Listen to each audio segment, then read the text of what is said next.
अस्सलाम वालेकुम, मैं हूं अलीना फारूक शेख। हम लोगों ने मुल्क की मईशत के ऊपर बात करनी है। जब से डॉलर को पिंजरे से बाहर निकाला गया है, काबू में नहीं आ रहा है, ऊपर ही ऊपर उड़ता जा रहा है। इसके ऊपर प्रोग्राम में आगे चलकर बात करेंगे, अपने तज्जियाकारों की राय जानेंगे। सबसे पहले सियासी मामला, साबिक वज़ीर आला पंजाब और PTI के पंजाब में अहम इत्तेहादी काफ लीग चौधरी परवेज़ इलाही, उन्होंने आज बड़ी दिलचस्प बात की है। आज क्या कहा है, मुलाहिजा कीजिए।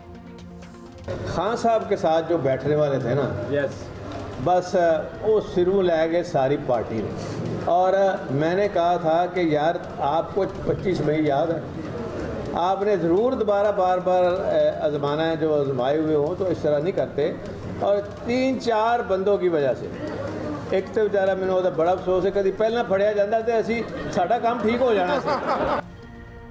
अपने रिवायती अंदाज में, लाइटर मोड में बड़ा कुछ कह गए चौधरी परवेज़ इलाही साहब। उन्होंने कहा जी असम्बलियों की तहलील से मुतल्लिक समझाया था कि ना तहलील करें, हमें काम करने दें, हम नून लीग का सफाया करके दिखाएंगे पंजाब में से। ना सिर्फ ये, बल्कि उन्होंने कहा खान साहब के इर्द गिर्द जो कुछ लोग हैं वो खान साहब को शायद मिसगाइड कर रहे हैं। फवाद चौधरी का नाम लिए बगैर लेकिन इशारा करते हुए उन्होंने ये कहा कि गिरफ्तारी पर अफसोस तो है, लेकिन अगर ये काम पहले हो जाता तो सारा काम बन जाता। इसके ऊपर अपने तज्जियाकारों की राय जानते हैं। मज़हर अब्बास साहब हमें ज्वाइन किए हुए हैं स्टूडियोज़ में, जो कि हंस रहे हैं स्टेटमेंट के ऊपर। शहजाद इकबाल साहब और हफीज़ुल्लाह नियाज़ी साहब हमारे साथ स्काइप पे मौजूद है, और बेनज़ीर शाह साहिबा लाहौर से हमें ज्वाइन कर रही हैं। सवाल हमारा ये है कि क्या परवेज़ इलाही का ये बयान दुरुस्त है? मज़हर साहब आपसे ही शुरू करते हैं, आप क्यों हंस रहे हैं इतना? मेरा जवाबी सवाल है कि क्या परवेज़ इलाही का ये बयान गलत है, और इसके लिए चलते हैं फैसल बॉर्डर की तरफ। क्योंकि वो भी एग्जैक्टली यही बात कर रहे थे। आज परवेज़ इलाही एक तरीके से फट पड़े, और मेरा ख्याल है शायद कुछ अरसे बाद इमरान खान साहब का भी ये बयान आ जाए कि शायद असेंबलियों को तहलील करने का फ़ैसला दुरुस्त नहीं था। देखिए, बहुत सीधी सी बात है, जो चीज़ें हो रही हैं, जो चीज़ें अनफोल्ड हो रही हैं, जो चीज़ें चाहे वो वज़ीराबाद की JIT हो, चाहे मोहसिन नकवी साहब का तकर्रुर हो, अब आने वाले वक्तों में चाहे पुलिस अफसरान की तबादले हों, ये वो सारी चीज़ें हैं जो वक्त से बहुत पहले शुरू हो गई हैं।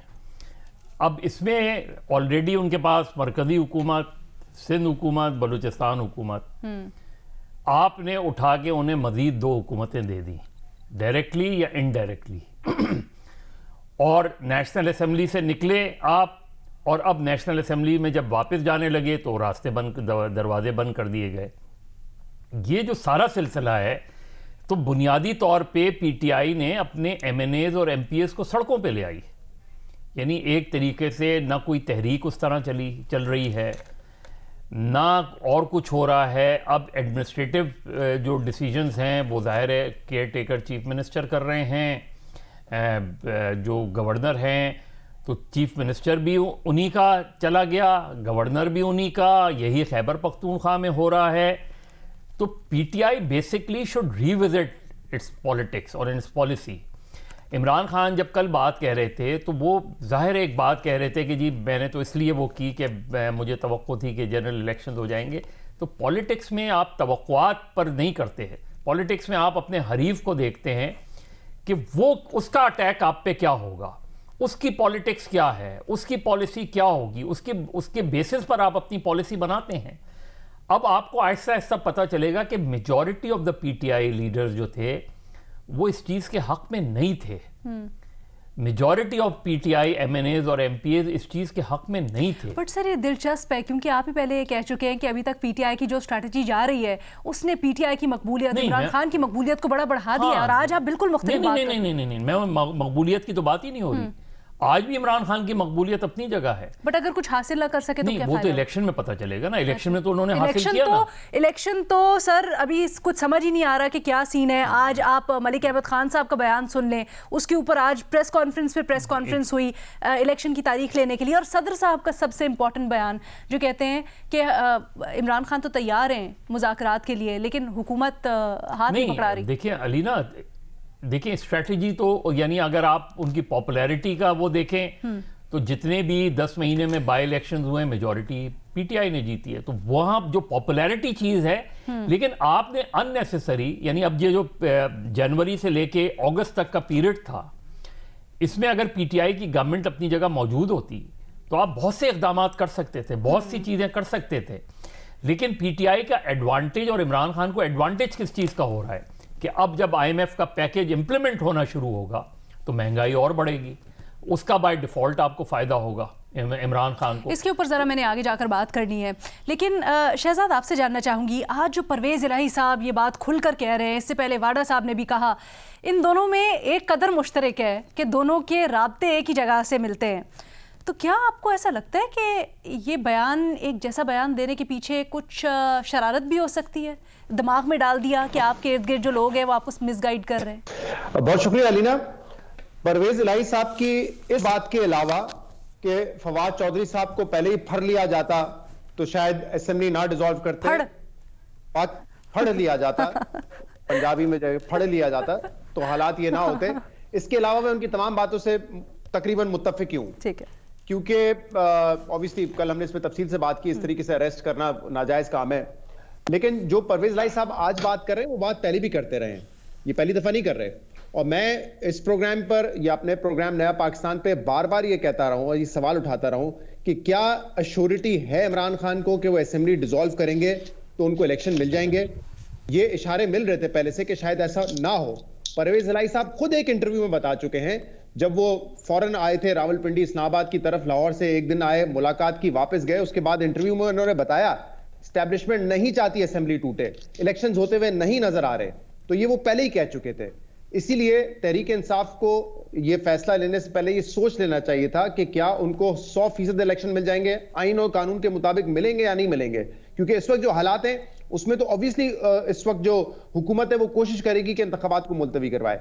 दूसरा ये कि क्या जो फैसला आखिर में सबको पता था कि इलेक्शन कमीशन के ऊपर ही जाना है, क्योंकि कंसेंसस नहीं होगा, जितनी पोलराइजेशन है, जितने इख्तलाफात हैं, तो क्या इलेक्शन कमीशन कोई ऐसा फैसला करेगी जो कि पीटीआई के हक में होगा, जबकि पीटीआई खुद ही इल्जाम लगाती रही है कि इलेक्शन कमिश्नर जो है वो जानिबदार है। तो क्यों फिर ये फैसला किया गया? दूसरा, तो इसलिए मैं हमेशा ये कह रहा था कि ये फैसला आपका नहीं सही होगा, खास तौर पे जब आपको ये नहीं पता है कि इलेक्शन मिलने हैं। हाँ, अगर आपको शॉर्ट हो कि आप इलेक्शन में जा रहे हैं, 2 महीने आपके स्मूथ से इलेक्शन हो जाएंगे, फिर आप ये फैसला कर लेते तो आपकी शायद कामयाबी होती। लेकिन अगर नहीं मिलेंगे तो आपका नुकसान ही नुकसान है। अब वो कहते रहे कि देखें जीआईटी जो मेरे बनाई थी वो खत्म कर दी गई, उन अफसरान को लगा दिया है जो कि 25 मई से पहले ह्यूमन राइट वायलेशन कर रहे थे। तो भाई अगर आप अपना चीफ मिनिस्टर हटा के किसी और को मौका देंगे वहां पर आने का तो हालात यही होंगे।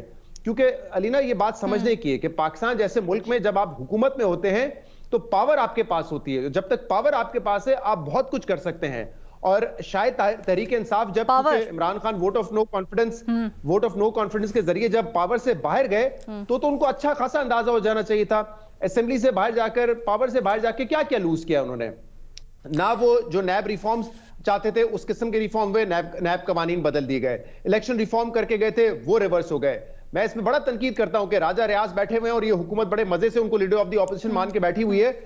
ये इस पे तनकीद होनी चाहिए। लेकिन राजा रियाज साहब क्यों बैठे हुए हैं? क्योंकि इमरान खान ने उनको स्पेस दी थी। अगर इमरान खान के 125 एमएनएज वहां पर होते तो ये मौका उनको नहीं मिलता।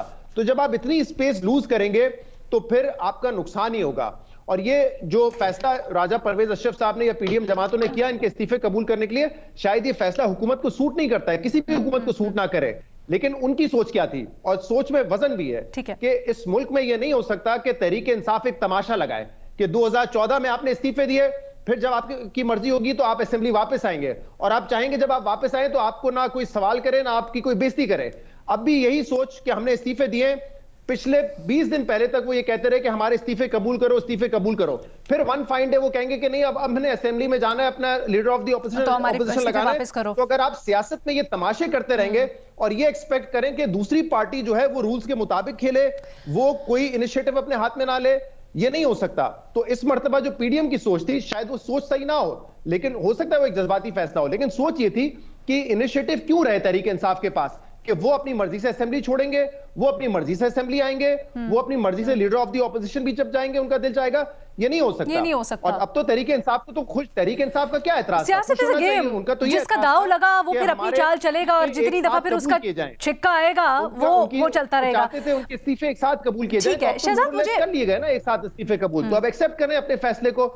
और ये हो सकता है, बिल्कुल ठीक है रमजान साहब, किसी दिन इमरान खान साहब ने ये कह देना है कि ये फैसला गलत था और मुझे मशवरा गलत दिया गया। इसी चीज के ऊपर मुझे थोड़ा सा बताइएगा, क्या आपको लगता है ये खान साहब का अपना फैसला था या फिर खान साहब इसको भी, जैसे एक हमने देखा है माजी में राय दूसरों के ऊपर डाल देते हैं, जो परवेज इलाही साहब भी आज कह रहे हैं कि साथियों की वजह से इर्द गिर्द कुछ सांप हैं, ये भी सुनने को मिला, वो गलत राह पे चला रहे हैं खान साहब को, ये उसकी वजह से।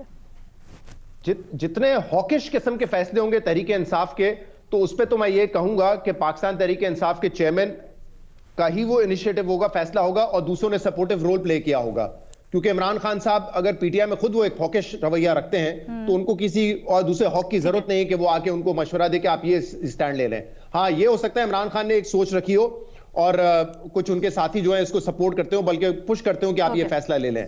हाँ, कोई फैसला मुफाहिमाना होगा, वो गलत हो जाए तो ये आप कह सकते हैं कि मुफाहिमाना फैसला जो है वो शायद किसी ने उनको मजबूर किया हो लेने पर। ओके, एक छोटी सी ब्रेक लेते हैं। बेनज़ीर और नियाजी साहब इसके बारे में क्या सोचते हैं, ब्रेक के बाद जाते हैं।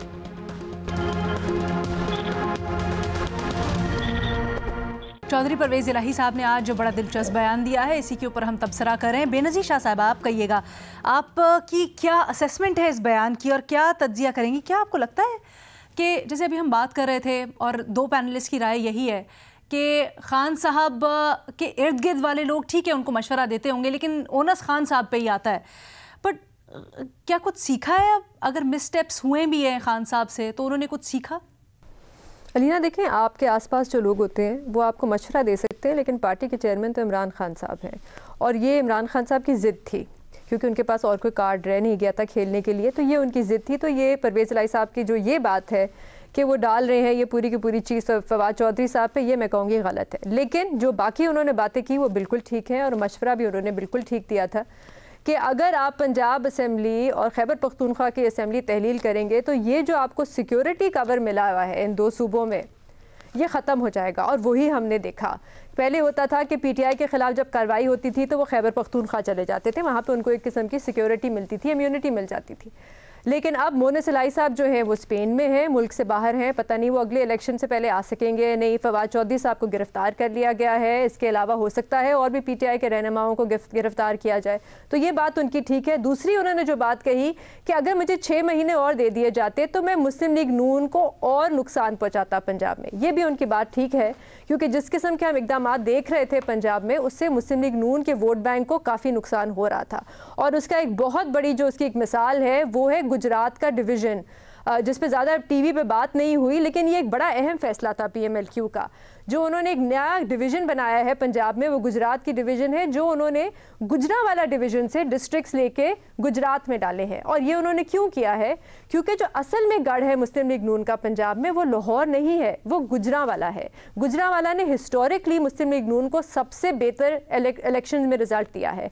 तो मुस्लिम लीग नून का जो गुजरांवाला में वोट बैंक है वो परवेज़ इलाही साहब ने अब डिवाइड कर दिया है, वहाँ से डिस्ट्रिक्ट्स लेके उन्होंने गुजरात में डाल दिया है। तो इसी किस्म के और फैसले वो करते, इसी किस्म के और इकदाम वो लेते अगर उनको 6 महीने और मिल जाते।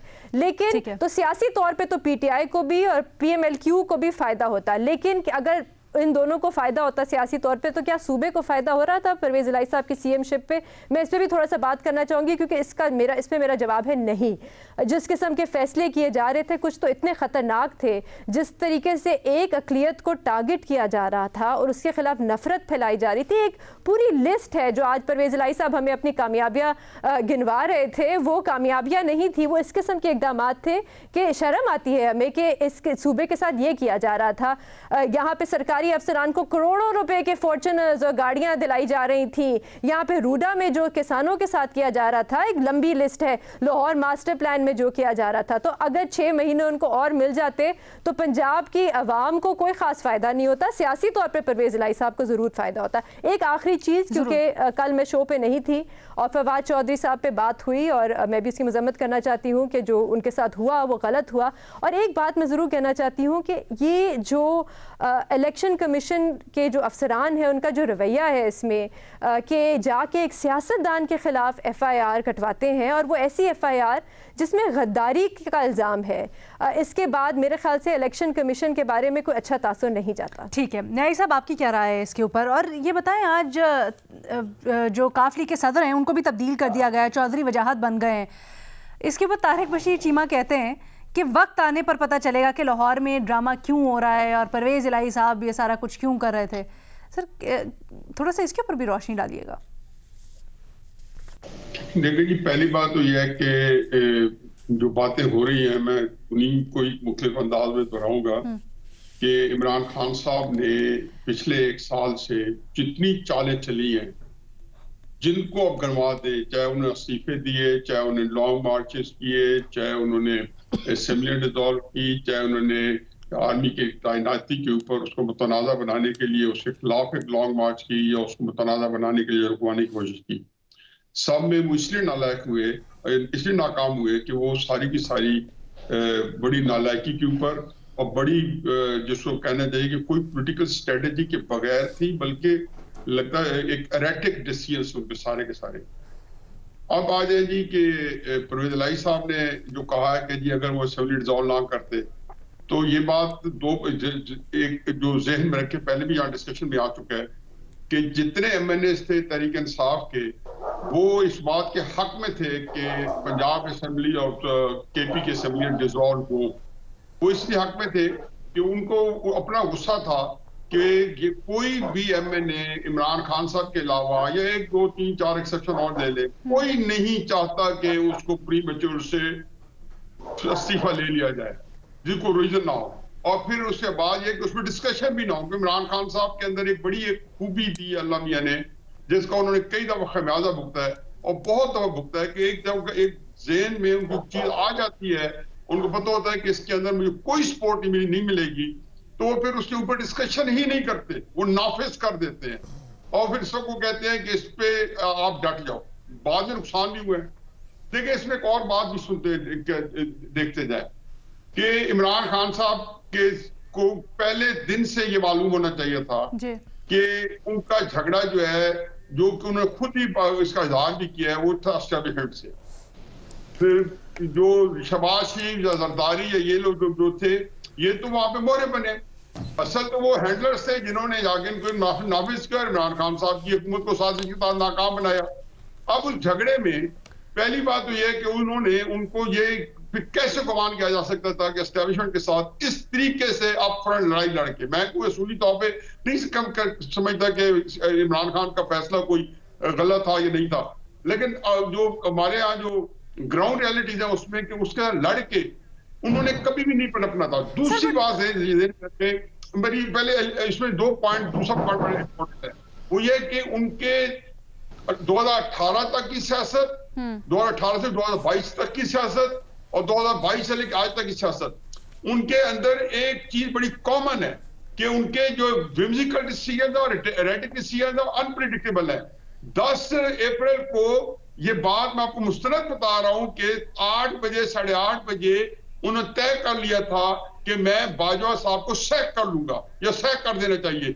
और कई कहानियां सामने भी आ रही हैं कि किस तरीके से एक 2 बंदे आए इमरजेंसी लैंड। सर तो ये सब कुछ खान साहब किसी के मशवरे पे कर रहे थे या आपको लगता है बस जिस तरह आप कह रहे हैं कि एकदम से खान साहब को होता है बस ये डिसीजन लो और वो फिर कहते हैं कुन फयाकुन? अलीना ये बात तो मैं आपको कह चुका हूं, कुन फयाकुन। कई दफा मैं इमरान को जानता हूं, इमरान खान साहब को। मैं एक वाकया नहीं है, आपके प्रोग्राम के अंदर स्पेस नहीं है, मैं आपको वो बता सकता हूँ मेरे साथ गुजरी है जब मैं उनको समझाता था, क्योंकि मैं एक वाहिद आदमी था जो उनको कॉन्फ्रंट कर सकता था जब तक मैं वो इमरान खान साहब के दिलो जान से उनके साथ था। उनको बताता था कि ये बात गलत है, आपको नहीं करनी चाहिए। पूरी तरीके साहब के ऊपर साफ चुप होता, तो मुझे कहते थे यार तुम्हें पता है कि उन्हें मानना नहीं है या खराबी होगी तो उसको कॉन्टेस्ट ना करो। लेकिन मैं आपको बात और बता रहा हूँ बड़ी तो फिर सर जो परवेज इलाही साहब जो फवाद चौधरी के ऊपर इल्जाम डाल रहे हैं, फिर आपके ख्याल में वो तो सही ना हुआ ना? अलीना इससे इंपॉर्टेंट बात पहले इंकॉर्पोरेट कर ले। अब ये देख लें कि जो 8 8:30 बजे ये बात ये नहीं है कि बाजों को सैक कर सके या नहीं कर सके, लेकिन ये बात अब हर फौज के जितने रैंक्स हैं उनके अंदर ये बात रासिक हो गई है कि ही कुड डू एनीथिंग। अब इस सेन के आदमी के जो कि एक हुकूमत चलाने का एहल भी ना रहा हो, जिसकी नालायकी भी बड़ी हो, और जो जेन के अंदर कोई इख्तरा आ जाए और दरामद आ जाए, आप जरा देखें, जरा थोड़ा सा, मेरे सारे दोस्त हैं, सारे बहुत बड़े दानिशवर है, समझदार है, कभी जो दूसरा फ्रीक है उनके जेन में क्या होगा कि इस बंदे पे इख्तिदार का रिस्क लिया जाए या नहीं ना लिया जाए, ये फैसला करने वाले वो नहीं है। मैं उनके साथ मुतफिक हूँ, लेकिन आप ये देखें कि वो पाकिस्तान के अंदर बहुत बड़ी रियलिटी है। अब वो अगर इमरान, लेकिन आपका पॉइंट ये है कि उनका तासुर क्या जाएगा न सिर्फ मुल्क में बल्कि सारे काम किए, इलेक्शन को नहीं मिलने, परवेज इलाही साहब के साथ तक बात सही है कि जी वो तो गोमोगो में कर रहे थे और अंदाज में कि हम चलते रहते तो कुछ ना कुछ मकाम हमारा चलता रहता, जो कि उन्होंने उनको स्पेस दी थी, नून भी देने का। सर उन्होंने एक और बात भी की है ना, वो कह रहे हैं खान साहब के आसपास जो लोग हैं ना, उन्होंने पूरी पीटीआई को ले बैठे हैं वो, तो इसके ऊपर बिल्कुल गलत बात है, बिल्कुल गलत बात है, 100%। क्योंकि जो बात वो खुद नहीं, हाँ ये उनको गुस्सा जरूर था कि हलाशेरी देने वाली बंदे चौधरी फवाद हो, ये सारे मैंने दो, मैंने कहा जी वो सारों को था कि हमसे इस्तीफे लिए, सूबाई असेंबलियों को इस्तीफे देने हैं, हल्लाशेरी जरूर दी, लेकिन आखिर में जिम्मेदार इमरान खान ही हैं जिन्होंने ये फैसले लिए। ठीक है जी, हमारा पैनल इसके ऊपर मुत्तफिक है। एक छोटी सी ब्रेक लेते हैं, मईशत के ऊपर हमने बात करनी है, बड़ी ज़रूरी है, एक ब्रेक के बाद। मईशत से मुतल्लिक इस वक्त बड़ी तशवीशनाक सूरत हाल है। डॉलर को अनकैप किया गया है, लेकिन डॉलर तारीख की बुलंद तरीन सतह पर पहुँच गया है। अब हैरान कुन बात यह है कि मिफ्ता इस्माइल साहब पर तनकीद करते थे मौजूदा वज़ीर ख़जाना इसहाक डार साहब, और कहते थे कि जिस तरह से वो लेके चल रहे हैं मुल्क की मईशत को, वो दुरुस्त नहीं है। IMF की जो पॉलिसीज़ हैं उसके ऊपर भी उन्होंने इख्तलाफ किया और कहा कि अगर वो होते वज़ीर ख़जाना तो IMF को कायल कर लेते कि अपनी शराइत पर और मुख्तलिफ अंदाज में उनसे मुआहिदा करते। लेकिन जब अब इसहाक डार साहब वज़ीर ख़जाना हैं तो इसमें से कोई भी बात सच होती नज़र नहीं आ रही, बल्कि सब कुछ उल्टा है। और फिर आखिर में वही सब कुछ करना पड़ा इसहाक डार साहब को भी, वही मुश्किल फ़ैसले लेने पड़े जो कि काफ़ी महीने पहले लिए जा चुके होने चाहिए थे। अब सवाल हमारा अपने तज्ज़ियाकारों से कुछ यूँ है कि ये जो मुल्क को नाकाबिले तलाफ़ी नुकसान पहुँचा है, क्या ये जो देर से फैसले हुए हैं इसने मुल्क को ज़्यादा नुकसान पहुंचाया है? क्योंकि पाकिस्तान डेमोक्रेटिक मूवमेंट की जो हुकूमत है शहजाद, वो हमेशा पाकिस्तान तहरीक इंसाफ और उनकी पॉलिसीज़ को तनकीद का निशाना बनाती है। अक्सर हमने माशी बॉम्ब्स का भी जिक्र सुना, लेकिन ये जो ताख़ीर से फैसले हुए इस पर क्या कहिएगा? अलीना, बहुत ताख़ीर की और बहुत नुकसान हुआ है इससे। मतलब मैं तो डिस्कस करता रहा हूं कि जिस किस्म की डिस्टॉर्शंस, खराबियां पैदा की गई हमारे सिस्टम में, सिर्फ इस बात की वजह से कि इसहाक डार साहब समझते थे कि जो रियल वैल्यू है डॉलर की वो 200 से नीचे होनी चाहिए, क्योंकि मिफ्ता इस्माइल साहब को तनकीद का निशाना बनाते थे, शिकायतें उनकी मियां नवाज शरीफ साहब से लगाते थे, मियां नवाज शरीफ साहब को यकीन दहानी करवाते थे कि जब मैं जाऊंगा तो IMF से बेहतर डील करूंगा, डॉलर को 200 से नीचे लेकर आऊंगा, महंगाई नहीं होने दूंगा, पेट्रोल और गैस की कीमतें नहीं बढ़ाऊंगा, बिजली की कीमतें नहीं बढ़ाऊंगा। ये वो सब वादे करके आए थे जो उनको पता होना चाहिए था कि वो इंप्लीमेंट नहीं कर सकते थे। ये बात हमें पता है पिछले 2-3 साल से कि IMF अब तंग आ चुका है इस बात से कि रियासत पाकिस्तान एक फैसला करे और उस पर कमिट करे और फिर पीछे हट जाए। वो ये नहीं देखते कि हमने शौकत तरीन से क्या बात की, हफीज शेख से क्या बात की, हमने इसहाक डार से क्या बात की, मिफ्ता इस्माइल से क्या बात की। वो कहते हैं पाकिस्तान से ये बात की, जो कमिटमेंट्स किए वो पूरी करें। और वो कमिटमेंट इसलिए है ताकि हम अपनी इकोनॉमी को दुरुस्त कर सकें, ताकि जिन ममालिक से हम कर्जा ले रहे हैं वापस कर सकें। अब मैं आपको मोटी मोटी बात बता देता हूं हुआ क्या है। देखिए, एक आम आदमी भी ये समझ सकता है कि अगर इंटर बैंक में 225-230 रुपए का डॉलर होगा और ओपन मार्केट में यानी कि ब्लैक मार्केट में 270 होगा, तो जो आपका मजदूर सऊदी अरब में है या व्हाइट कॉलर शख्स जो काम कर रहा है दुबई में, सऊदी अरब में या अमेरिका या बर्तानिया से वो आपको पैसे भेजता है, वो ऑफिशियल चैनल के थ्रू पैसे क्यों भेजेगा? क्योंकि जब वो यहां भेजेगा उसको 225-230 रुपए मिलेंगे। अगर वो हवाला हुंडी करेगा उसको 270 रुपए मिलेंगे। जब इतना बड़ा फर्क होगा तो आपके जो तरसीलात ज़र रेमिटेंसेस उसमें फर्क आता है। अक्टूबर जब से इसहाक डार साहब ने चार्ज संभाला है तब से आपके रेमिटेंसेस में 16% की कमी आई है। 16% का मतलब है सालाना $4.5 अरब। इस वक्त हम IMF से $1 अरब लेने की दरख्वास्त कर रहे हैं कि 9th रिव्यू पूरा करो, $1 अरब दे दो।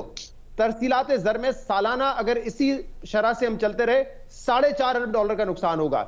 यानी अगर आज दोस्त ममालिक जो आपको पैसा देने के लिए तैयार नहीं है, वो 4 अरब डॉलर देंगे भी, तब भी सिर्फ आपका वो नुकसान पूरा होगा जो आपने रेमिटेंसेस गंवाने में किया है। इसके अलावा आपके जो एक्सपोर्ट्स हैं वो मुतासर होते हैं। आप अपने इंपोर्ट्स को सब्सिडाइज करते हैं क्योंकि आपने सस्ता रखा हुआ है, आपने रियल वैल्यू पे नहीं रखा हुआ डॉलर। यानी आप लोगों को कह रहे हैं कि ज्यादा तेल मंगवाओ, ज्यादा तेल खर्च करो, चॉकलेट टॉफीज जो मंगवाना है मंगवाओ, क्योंकि हमने आपको डिस्काउंट दिया हुआ है। फिर एक्सपोर्टर्स क्या करते हैं कि वो अपना पैसा जो उन्होंने पाकिस्तान वापस लाना होता है वो बाहर रखते हैं कि जब वैल्यू नीचे गिरेगी, रुपया डॉलर और ऊपर आएगा, रुपया नीचे गिरेगा, तब हम पैसे मंगवा लेंगे। तो ये जो डिस्टॉर्शंस है ना, ये बड़ी लॉन्ग लास्टिंग हो सकती हैं। और आज अजीब सा तमाशा हमने देखा है फॉरेक्स मार्केट में, जो आज से पहले कभी नहीं देखा गया, क्योंकि पहले कभी ग्रे मार्केट इस तरह की क्रिएट नहीं हुई। हवाला हुंडी होता रहता था, लेकिन ये नहीं होता था कि आप मनी चेंजर के पास जाएं और वो कहें कि देखें ऑफिशियल रेट तो 240 पे कैप किया हुआ है, लेकिन आप 25-30 रुपए हमें कैश दें तब हम आपको डॉलर देंगे। और अलीना, मैं आपको एक बात बता दूं, ये मनी चेंजर्स आके टीवी पे तो एक बयान देते हैं, हमें ये खुद मनी चेंजर्स ने बताया है कि हमसे कहा गया है कि आपने डॉलर को कैप रखना है, ब्लैक ग्रे मार्केट में आपने जितने का बेचना है बेचें, बट कैप रेट जो है वो इतना होना चाहिए। जब हुकूमत पाकिस्तान ये डिस्टॉर्शन लॉस क्रिएट करेगी, इसके बड़े संगीन नताइज होंगे। ये तो मैंने आपको छोटी 2-4 मिसालें दी है कि हमें रेमिटेंसेस में, एक्सपोर्ट्स में कितना इसका नुकसान होगा। अब ये ऊंट कब जाके करवट बैठेगा, गेट टू बी सीन। क्योंकि आज जो तमाशा देखा, 25 रुपए एक दिन में बढ़ा है डॉलर, और ये एक्सपेक्टेड था क्योंकि ओपन मार्केट कहां जा रहा था। और तमाम वो फैसले अगर हम अक्टूबर में कर लेते, शहजाद, एक जुमला, अगर अक्टूबर में फैसले कर लेते, IMF का प्लान बरकरार रहता, दोस्त ममालिक भी पैसे दे देते, आज हमारे रिजर्व $4 बिलियन तक नीचे ना जाते। अब डार साहब वही सारे फैसले कर रहे हैं जो अक्टूबर में उन्होंने मना किए थे। क्या ऑर्थोडॉक्स बहुत उनकी अप्रोच है और इस वक्त हमें मुख्तलिफ फैसले करने की जरूरत है, and you know we need a lenient approach? क्या ये वजह है? नहीं, ऑर्थोडॉक्स अप्रोच नहीं है उनकी बिल्कुल गलत अप्रोच है। आई मीन वो डिफाई कर रहे हैं इकोनॉमिक्स के प्रिंसिपल्स को जो वो करने की कोशिश कर रहे थे। ये नहीं हो सकता। हमने इतनी मुश्किल से हवाला हुंडी को कम करके ऑफिशियल चैनल के थ्रू हमने पैसा मंगवाना शुरू किया था, आहिस्ता आहिस्ता। और सिर्फ पीटीआई के दौर में नहीं, इससे पहले नून लीग के दौर में, इससे पहले पीपल्स पार्टी के दौर में हमारी जो काविशें थी कि हमने ऑफिशियल चैनल के थ्रू पैसा मंगवाना है, वो बढ़ रहे थे। आपने उसको एक रिवर्स गियर लगा दिया क्योंकि आप कह रहे हैं कि हवाला हुंडी से बेचो। मतलब आप जब इतनी एक ग्रे मार्केट क्रिएट करेंगे तो बेसिकली तो आप इंसेंटिवाइज कर रहे हैं कि आप हवाला हुंडी की तरह। तो प्लीज इसको ये ऑर्थोडॉक्स का नाम ना दें। ये डिफाई कर रहे थे जो बेसिक प्रिंसिपल्स हैं इकोनॉमिक्स के, उनको। रिवायती नहीं बल्कि गलत पॉलिसी है जिसके ऊपर वो चल रहे थे। न्याजी साहब, I would go as far as saying, sorry to interrupt, एक जुमला मैं आपको दोबारा भी मौका देती हूँ शहजाद, बाकी सबको भी शामिल गुफ्तगू करने की जरूरत नहीं। अलीना, मुझे ये कहने की जरूरत नहीं है कि वो गलत कर रहे थे। वो खुद ही जो अब रिवर्स गियर लगा रहे हैं, जो अक्टूबर में जिन फैसलों को वो मना कर रहे थे, अब वो खुद ही वो फैसले करने जा रहे हैं। तो इसका मतलब वो खुद तस्लीम कर रहे हैं कि मैं गलत कर रहे थे। ठीक है जी। न्याजी साहब, सर आप क्या समझते हैं? उस वक्त तो बड़ी तनकीद करते थे और फिर मिफ्ता इस्माइल साहब को इस्तीफा भी देना पड़ा। क्या अब इसहाक डार साहब को भी मुस्ताफी हो जाना चाहिए? मिफ्ता इस्माइल साहब की जो है उनको खा गई है। देखिए जी, पहली बात तो यह है कि मैं तो इस फिक्र का हूँ कि जो इकॉनमी है वो कभी भी सीधी नहीं होनी थी जिस तरह पटरी सुतरी हुई थी। और जो इमरान खान साहब के वक्त में भी जो क्विक फिक्सेस हुई थी, IMF आ गया, फिर उसके बाद कुछ सऊदी अरेबिया ने, UAE ने, चाइना ने, और फिर इस तरीके से आता रहा, कुछ ना कुछ वर्ल्ड बैंक कुछ आ गया। तो ये वो चीन के जो जिनकी एक शेल्फ लाइफ थी, वो 4-6 महीने साल बाद फिर वही साइकिल चलना था जो कि इमरान खान साहब शुरू में जनवरी फरवरी मार्च में उनको एनकाउंटर करना पड़ा। और उसने मजीद सत्यानाश किया। उन्होंने सोचा कि मैं तो जा रहा हूँ, हम तो डूबे हैं, मैं तो डूबा हूँ सनम, तो या मैं तो डूबा हूँ वतन, तुमको भी ये डूबूगा। तो वतन को जो है लेके डूब गए थे, उन्होंने वो फैसले किए। अब मेरे नजदीक 2 चीजें हैं। मैं पहले भी ये बात डिस्कस कर चुका हूँ, मैं इकोनॉमिस्ट नहीं हूँ। शहजाद की बड़ी अच्छी नजर है, बड़ा अच्छा उन्होंने जो है जो ब्रीफ किया है कि dam if you do and dam if you don't. तो मुझे पॉलिटिकल कॉन्सिक्वेंसेस पता होता है, पॉलिटिकली उसके। सर मैंने इसीलिए आपसे सवाल भी यही किया कि क्या आप समझते हैं कि डार साहब को मुस्ताफी हो जाना चाहिए? जी, मैं उधर ही आ रहा हूँ। तो dam if you do and dam if you don't.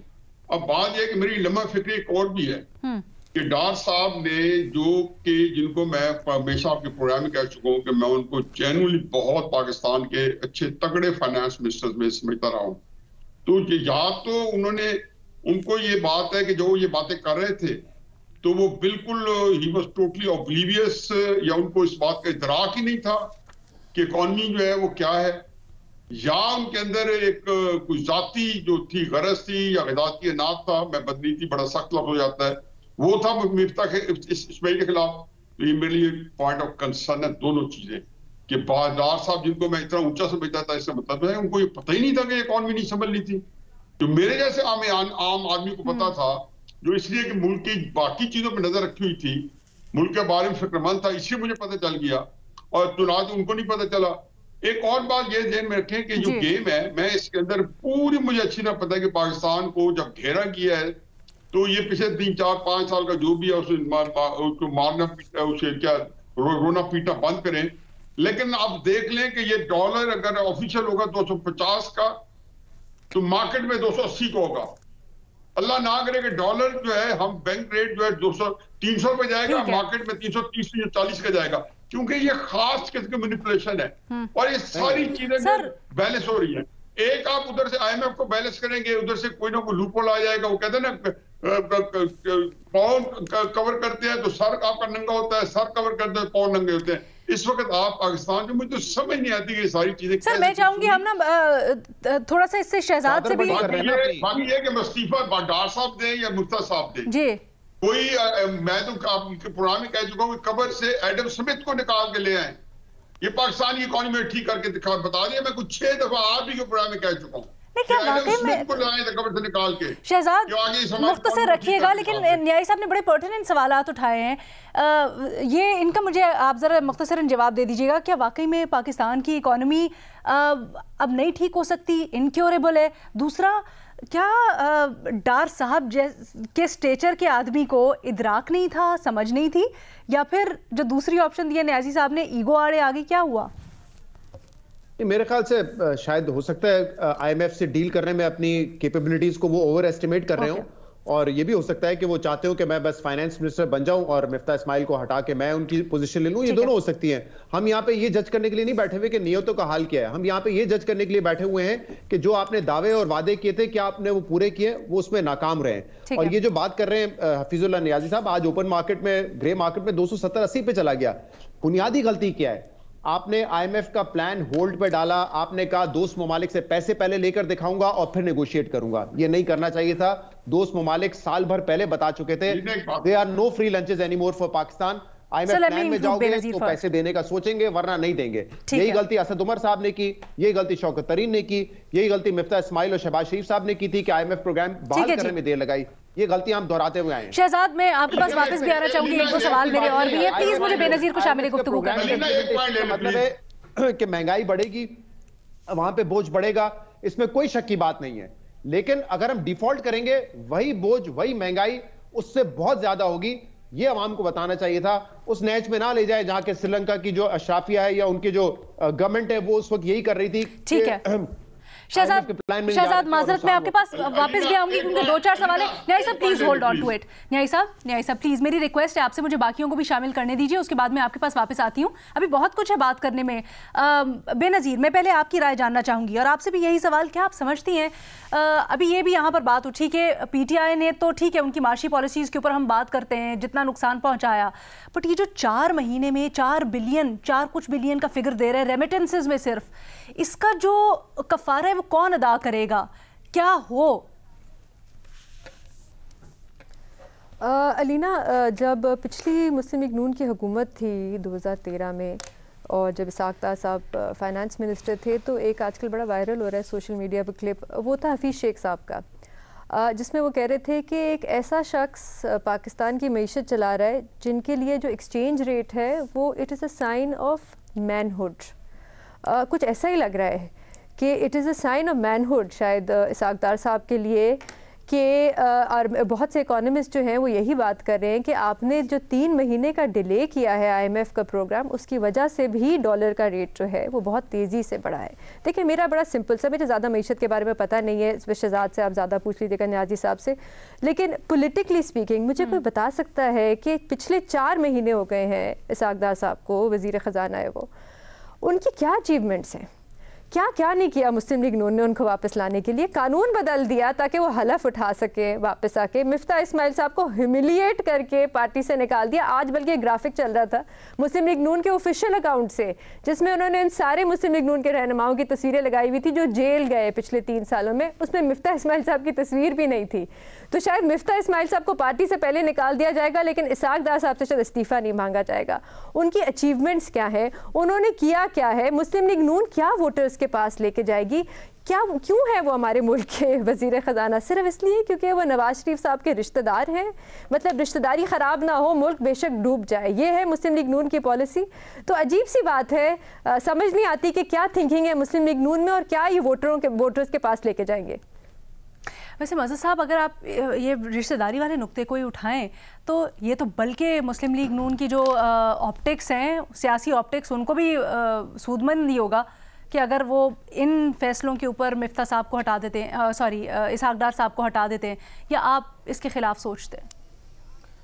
Miftah को क्यों हटाएं? मिफ्ता नहीं, सॉरी, इसहाक डार नहीं, मैं एक बात कह रहा हूँ कि मिफ्ता अगर नाकाम हुए हैं तो शहबाज शरीफ जिम्मेदार हैं, इसहाक डार अगर नाकाम हुए तो नवाज शरीफ वो जिम्मेदार हैं।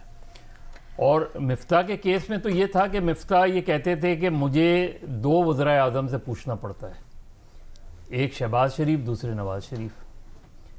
यानी मैं पेट्रोल की ये उन्होंने मुझे ख़ुद कहा कि पेट्रोल की एक दिन पेट्रोल की कीमत जिस दिन बढ़ानी थी उस दिन मैं उनके फ़ोन का इंतज़ार करता रहा कि जी पेट्रोल की कीमत बढ़ानी है या नहीं बढ़ानी है, और मेरा व्यू ये था कि बढ़ानी चाहिए। पिछले 5 साल में 5 फाइनेंस मिनिस्टर आए हैं, अगर मैं गलत नहीं हूँ, 6 नहीं हूँ। उनमें से कितने इकोनॉमिस्ट हैं? पिछले 75 साल की तारीख उठा लें, कितने फाइनेंस मिनिस्टर हमारे यहाँ रहे हैं जो सही मानों में इकोनॉमिस्ट थे? शायद चंद 1, 3, 4 अगर हम निकालें तो निकालें उसमें। तो हमारे यहाँ फाइनेंस मिनिस्टर, हमारे यहाँ इकोनॉमिस्ट जो होता है, जो पूरे उसको जानता है, वो finance minister as a finance minister आता ही नहीं है हमारे यहाँ। और प्रॉब्लम दूसरी ये है कि हमारे यहाँ पॉलिटिकल डिसीजन ओवरकम कर जाते हैं जो फाइनेंशियल डिसीजंस हैं।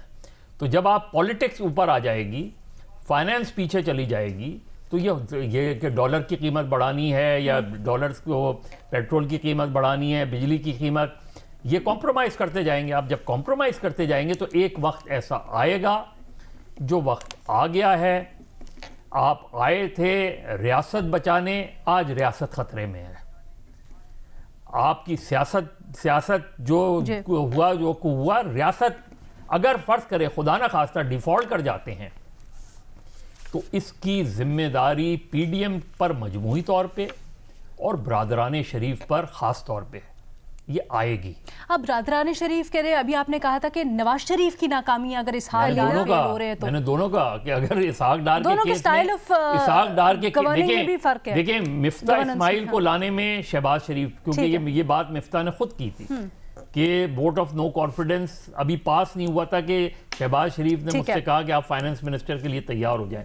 तो हमारे यहाँ तो अगर 5 सालों में 5 फाइनेंस मिनिस्टर आए हैं, जिसमें 3 इमरान खान साहब लाए, 2 ये लेकर आए, तो आपकी इकोनॉमी कहाँ से खड़ी होगी? अच्छा, यहाँ पर एक बड़ा दिलचस्प मवाजना भी हुआ, न्यायी साहब ने किया। शहजाद, मुझे थोड़ा सा ये बताइएगा कि जो भी न्यायी साहब कह रहे थे कि इमरान खान ने जो जाते जाते पेट्रोल की प्राइसेस कम की, जो पेट्रोल बम गिराया, जिसको स्लैंग में हम लोग आजकल कह रहे हैं, वो बड़ा ज़्यादा खतरनाक था। थोड़ा सा ये मवाजना करके बताइएगा, वो ज़्यादा खतरनाक था या फिर ये जो इन 4 महीनों में हुआ है, वोट ऑफ नो कॉन्फिडेंस के बाद एक अलग और 4 महीनों में, ये ज़्यादा खतरनाक रहा है पाकिस्तान के लिए? जी कुछ कहना चाह रही थी बेनज़ीर? मेरा एक छोटा सा सवाल था, अगर शहजाद जवाब दे दें इसका, क्योंकि मैं सिर्फ ये समझना चाह रही थी कि हम एक कानून लाए थे जिसके थ्रू हमने स्टेट बैंक को इंडिपेंडेंट कर दिया था। तो मैं सिर्फ ये जानना चाह रही हूँ कि ये अब स्टेट बैंक पे कितनी जिम्मेदारी बनती है जो ये एक्सचेंज रेट के साथ हो रहा है? जी, एक तो पहले बार बार शरीफ का जिक्र कर रहे थे मज़हर साहब, तो मुझे अब ये खदशा सा हो गया है और खौफ सा हो गया है कहीं सुलेमान शहबाज चौथे जोकर का भी जिक्र ना कर दें। मुश्किल है और नहीं करना चाहिए, ये बदतहज़ी भी होगी लेकिन ऐसा ना हो कि पहले 3 जोकर्स का जिक्र किया, वो चौथे जोकर का भी कर दे, क्योंकि मामला किसी के ऊपर तो डालना होता है आखिर में। लेकिन I don't think so, senior है दास साहब, ऐसे नहीं होगा। दूसरा, एक बात का इत्मीनान, मुझे नहीं लगता मिफ्ता इस्माइल साहब की वापसी हो सकती है नून लीग में, लेकिन उनको एक बात का इत्मीनान होगा कि वो कहते थे, वो ये कहते हैं कि मेरे खिलाफ आर्टिकल बहुत सारे लिखवाए इसाक डार साहब ने। अब मिफ्ता साहब को ये काम करने की जरूरत नहीं है, क्योंकि मीडिया मेरे ख्याल से खुद ही जज कर रहा है, खुद ही आर्टिकल्स भी लिखे जा रहे हैं और प्रोग्राम भी हो रहे हैं मिफ्ता इसाक डार साहब की कारकर्दगी पे। जहां तक अलीना, मेरे ख्याल से ये 4 महीने में बहुत ज्यादा नुकसान हुआ है, इसमें कोई शक नहीं है। इमरान खान से वो फैसला करके गए थे, गलत फैसला था। आते 7 अगस्त शहबाज शरीफ साहब उस वक्त और मिफ्ता इस्माइल साहब तो कह रहे थे, ऑन रिकॉर्ड है, कि हमें फौरन IMF पे जाना चाहिए, लेकिन उस वक्त शहबाज शरीफ साहब ने 1.5-2 महीने जाया कर दिए। तो इमरान खान एक गलत फैसला लेके गए थे, फौरन उसको चेंज किया जा सकता था, लेकिन नहीं किया, वही पॉलिटिकल ऑब्वियसली कॉन्सिक्वेंसेस के खौफ से। तो मुझे लगता है कि वो होना चाहिए था। लेकिन ये 4 महीने मेरे ख्याल से जिस किस्म की चीजें हुई हैं पाकिस्तान की मईशत में कभी नहीं हुआ है।